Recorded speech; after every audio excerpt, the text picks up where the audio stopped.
I can honestly say I gave Wayne about 400 to 500 million dollars.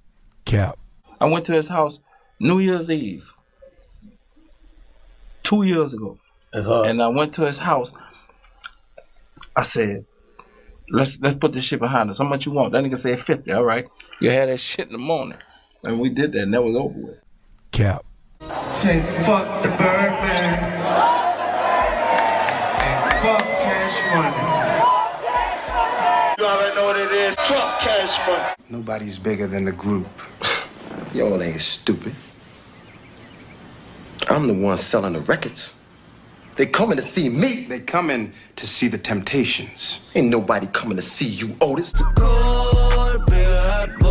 In all honesty, I know y'all do know I am going through some bullshit with my motherfucking career. And niggas is trying to steer my career without letting me do or say a damn thing. But it's moments like this that make that bullshit this big to me.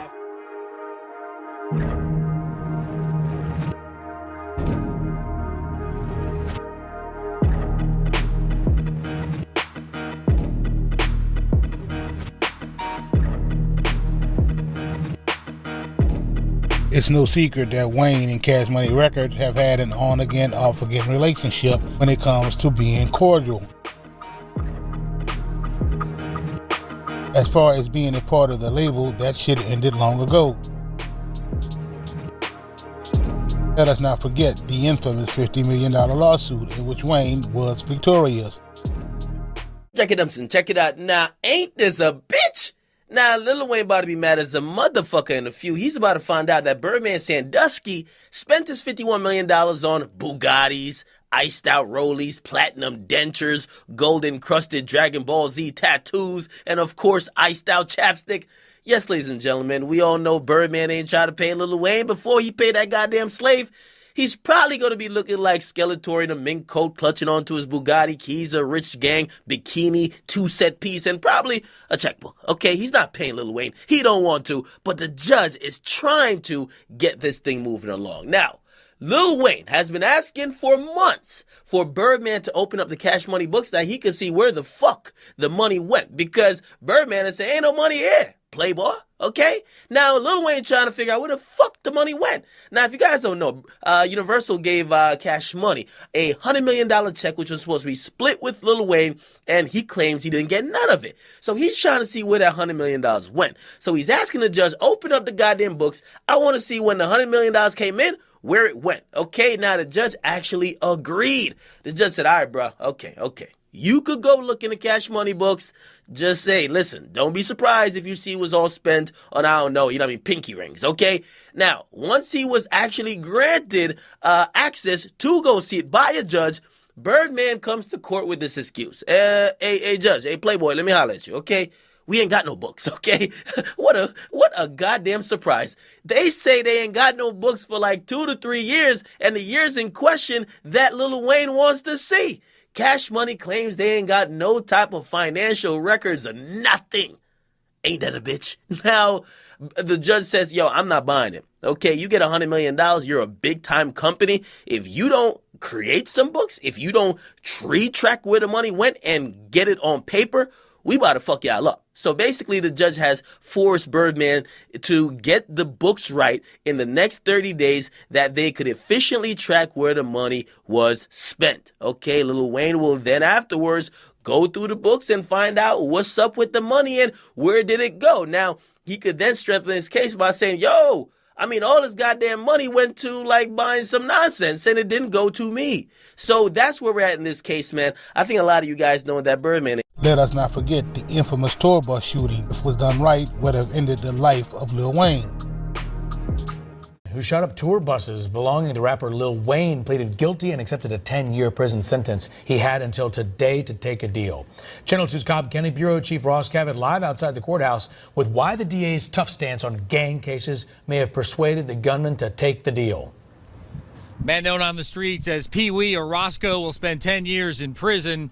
The district attorney here in Cobb County believes the gang problem is getting out of control in Cobb and really the metro. We told you about a case last week in which his office asked the judge for a 350-year sentence in another gang case. So it's likely Jimmy Winfrey saw the writing on the wall. I think it was best for the client to do this and avoid the massive risk if he would lose even on a single count in this case. Manny Aurora believes his client, Jimmy Winfrey, could have beaten most of the 27 charges in the indictment.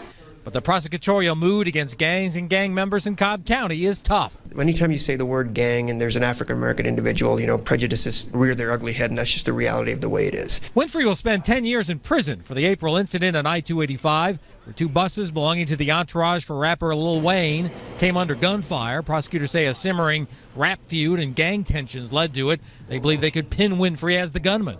He was indicted on 27 counts, including a rarely, if ever, used charge that references domestic terrorism. The charges Winfrey pled to are gang-related counts. DA Vic Reynolds making no apology for his take-no-prisoners approach to gang charges. If you come to Cobb County, you shoot at a bus. Thankfully, no one was hurt, but this gentleman shot at a bus over some beef that started in Atlanta. We're not going to tolerate that. Either you can see the time of day on a 10-year sentence, or you're going to be serving 200, 300, 400 years, as the DA has professed publicly that he would ask on every single gang case. Well, that domestic terrorism charge was one of those dropped in this particular plea deal. Winfrey faces unrelated charges in other jurisdictions, but again faces now a 10-year prison sentence in this case. These are both documented facts, not some made-up shit for the sake of conversation. So it shouldn't have come as a surprise to you that Wayne did not take the stage with CMR for the Essence Fest. In fact, Wayne was never a part of the CMR lineup for the 30-year celebration of the Essence Festival of Cultural Performance that was scheduled to take place that Friday night. Contrary to what's being spent on the internet, Wayne's failure to perform with CMR had nothing to do with Turk not being a part of the show. If you were paying attention to the build-up, you would have noticed that Wayne was not in attendance for any of the meetups that Baby, Juvie, and BG had leading to the event. Look what I got with me. Hold up. Look what I got with me. UPT type shit, and y'all know one thing, the Juvie too, so with it. You heard me? Anything else would be uncivilized, man. You heard me? Juvie too, nigga, bitch.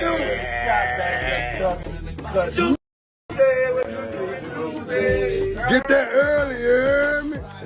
The whole Wayne was standing on business behind Turk sounds good, but it's simply just not true. Wayne's move was solely a business decision. A simple browse of the Essence Festival website would have shown you that Wayne was never scheduled to perform with Cash Money.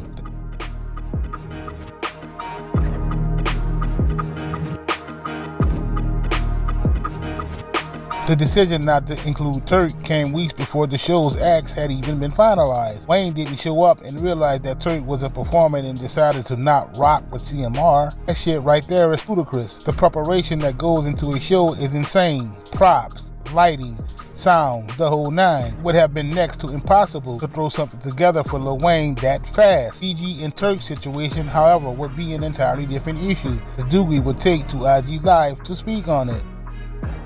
That did a bunch of whole shit, he can't take it back. You heard me? You know what I'm saying? I mean, you dig? They gotta fault itself for not being here. You heard me?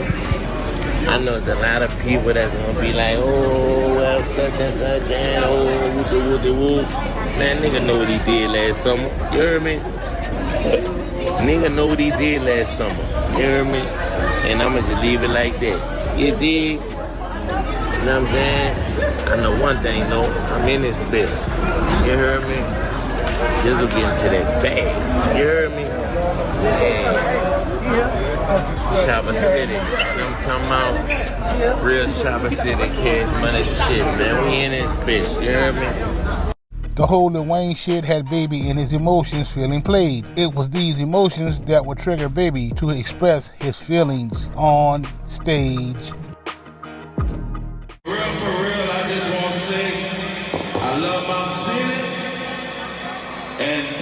I've been doing this music shit for like 38 years of my life.